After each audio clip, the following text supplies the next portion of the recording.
A month with Gokhale. From the very first day of my stay with him, Gokhale made me feel completely at home.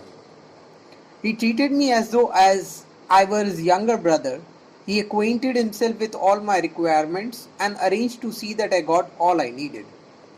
Fortunately, my wants were few, and as I had cultivated the habit of self-help, I needed very little personal attendance.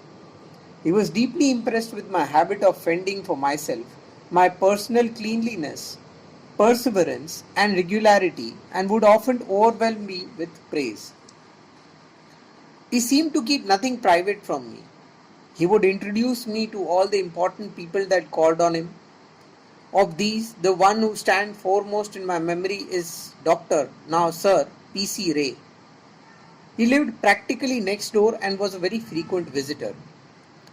This is how he introduced Mr. Ray. This is Professor Ray, who, having a monthly salary of rupees 800, keeps just rupees 40 for himself, and he devotes the balance to public purposes. He is not and does not want to get married. I see little difference between Mr. Ray, Dr. Ray, as he is today and as he used to be then. His dress used to be nearly as simple as it is, with this difference, of course, that whereas it is khadi now, it used to be Indian milk cloth in those days. I felt I could never hear too much of the talks between Gokhale and Dr. Ray, as they all pertain to public good or were of educative value. At times they were painful too, containing as they did strictures on public men. As a result, some of those whom I did regarded as stalwart fighters began to look quite punny. To see Gokhale at work was as much as a joy as an education. He never wasted a minute. His private relations and friendships were all for public good. All his talks had references only to the good of the country and were absolutely free from any trace of untruth or insincerity. India's poverty and subjection were matters of constant and intense concern for him. Various people sought to interest him in different things, but he gave every one of them the same reply. You do the thing yourself, let me do my own work. What I want is freedom for my country.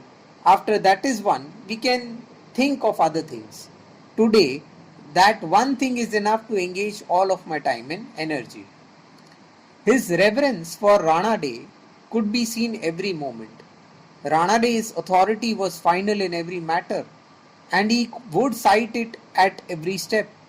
The anniversary of Rana Day's death or birth, I forget which, occurred during my stay with Gokhale, who observed it regularly. There were with him then besides myself his friends Professor Kathwate and a sub-judge.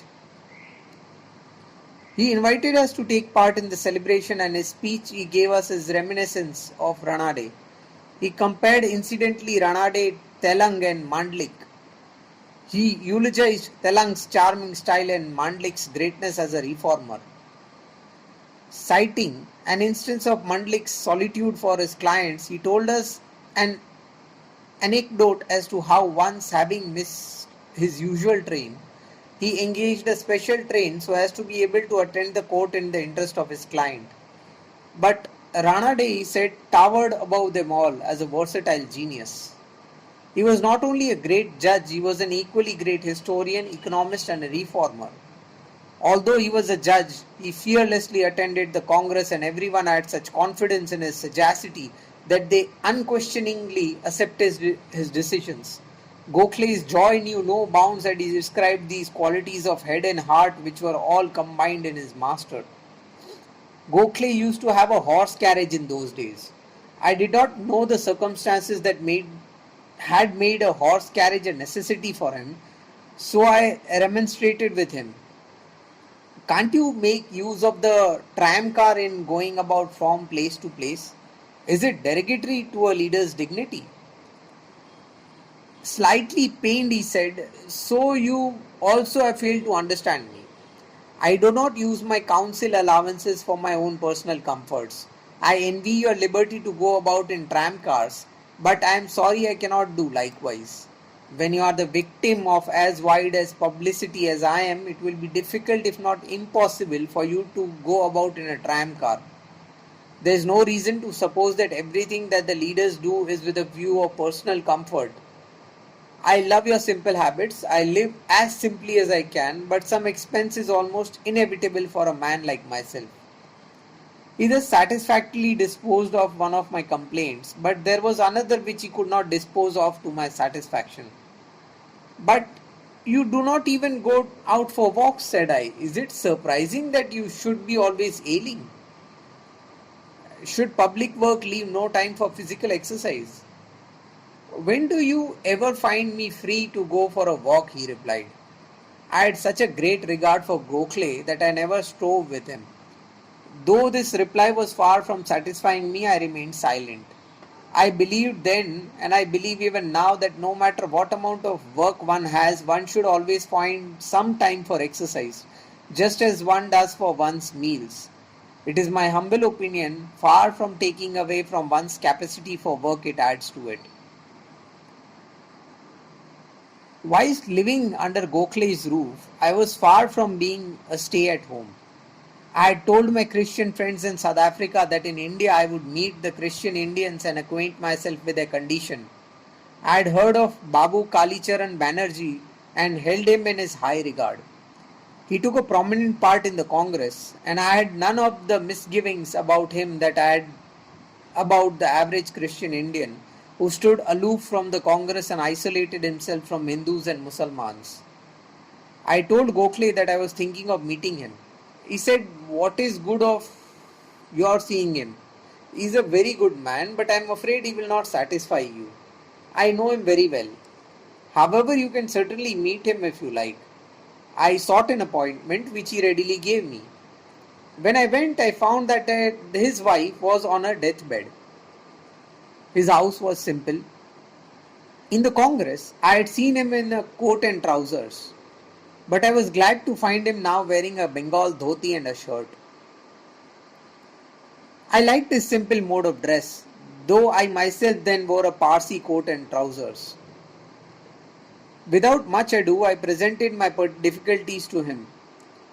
He asked, do you believe in the doctrine of original sin? I do, said I. Well, then Hinduism offers no absolution therefrom. Christianity does, he added. The wages of sin is death, and the Bible says that the only way of deliverance is surrender unto Jesus. I put forward Bhakti Marg, the path of devotion of the Bhagavad Gita, but to no avail. I thanked him for his goodness. He failed to satisfy me, but I benefited by the interview. During these days, I walked up and down the streets of Calcutta. I went to most places on foot. I met Justice Mitter and Sir Gurdas Banerjee, whose help I wanted in my work in South Africa. And about this time, I met Raja Sir Pyari Mohan Mukherjee.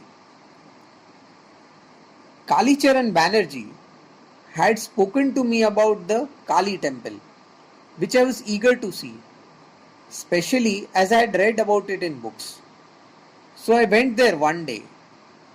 Justice Mitter's house was in the same locality, and I therefore went to the temple on the same day that I visited him.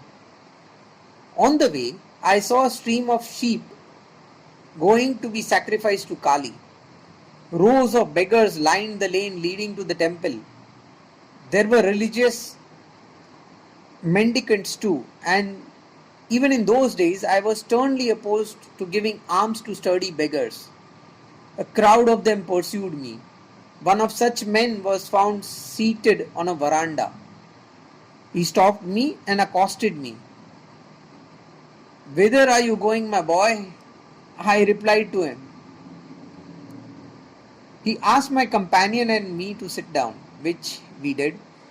I asked him, do you regard this sacrifice as religion? Who would regard killing of animals as religion? Then why don't you preach against it? That's not my business. Our business is to worship God. But could you not find any place in which to go worship God? any other place in which to worship God? All places are equally good for us. The people are like a flock of sheep, following where leaders lead them. It is no business of us sadhus. We did not prolong the discussion, but passed on to the temple. We were greeted by rivers of blood. I could not bear to stand there. I was exasperated and restless. I have never forgotten that sight. That every evening I had an invitation to dinner at a party of Bengali friends. There I spoke to a friend about this cruel form of worship. He said the sheep don't feel anything. The noise and the drum beating there deaden all sensation of pain.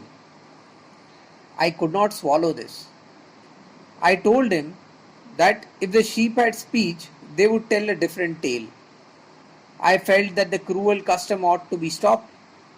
I thought of the story of Buddha, but I always saw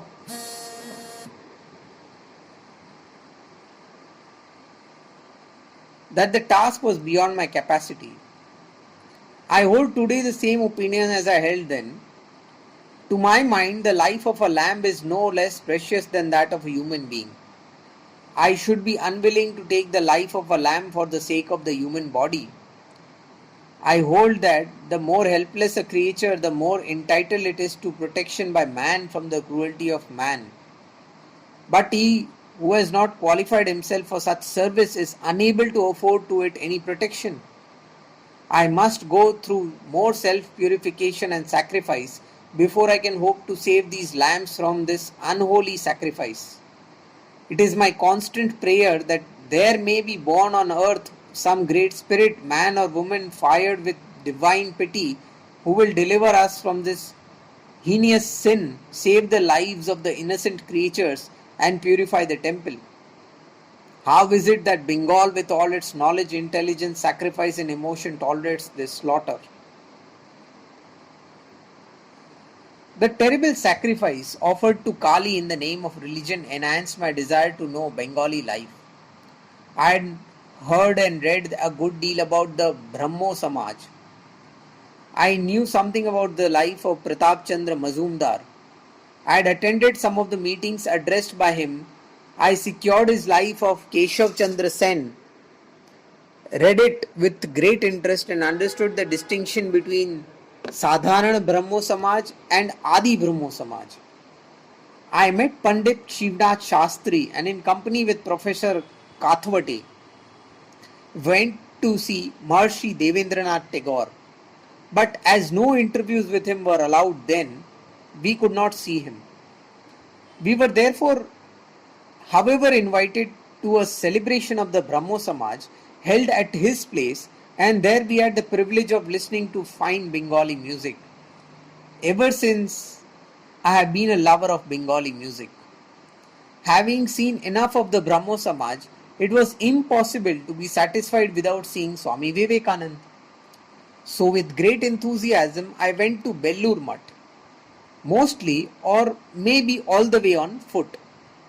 I loved the sequestered sight of the mutt. I was disappointed and sorry to be told that the Swami was at his Calcutta house, lying ill and could not be seen.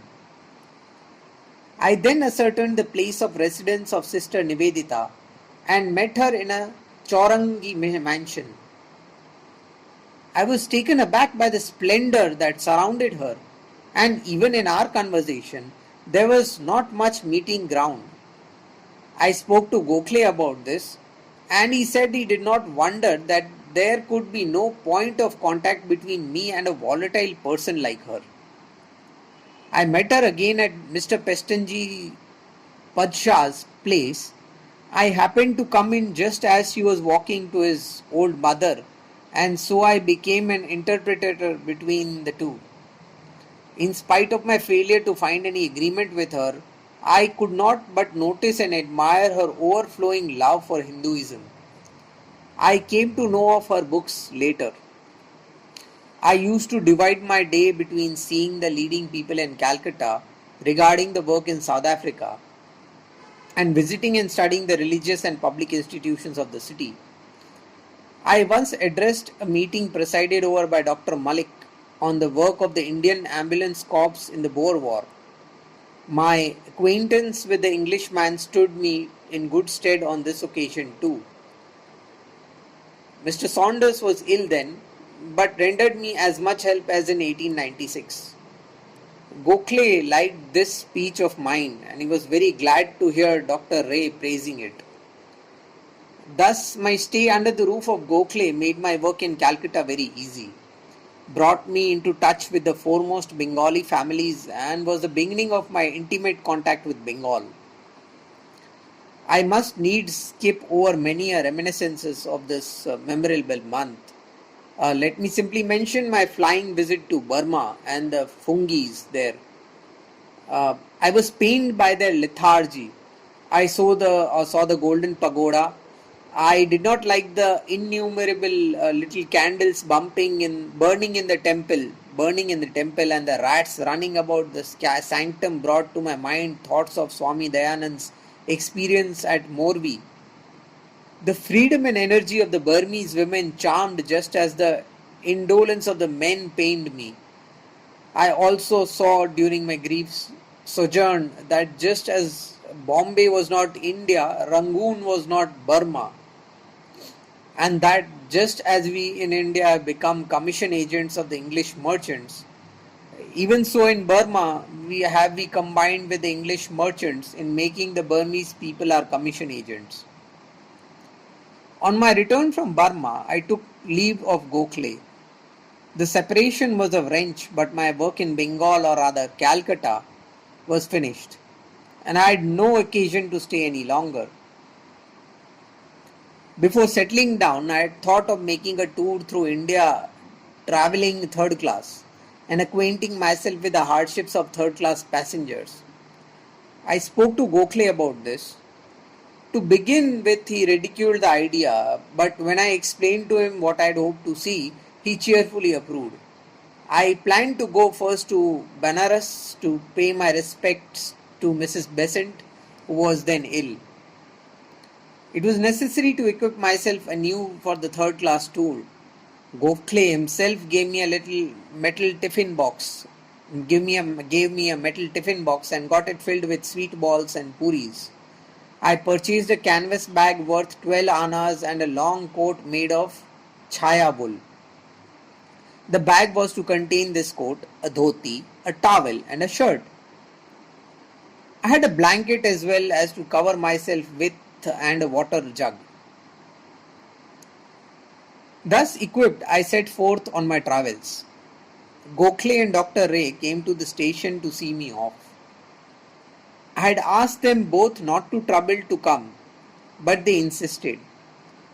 I should not have come if you had gone first class, but now I had to, said Gokhale. No one stopped Gokhale from going on to the platform. He was in his silk turban jacket and dhoti. Dr. Ray was in his Bengali dress. He was stopped by the ticket collector, but on Gokhale telling him that he was his friend, he was admitted. Thus, with their good wishes, I started on my journey.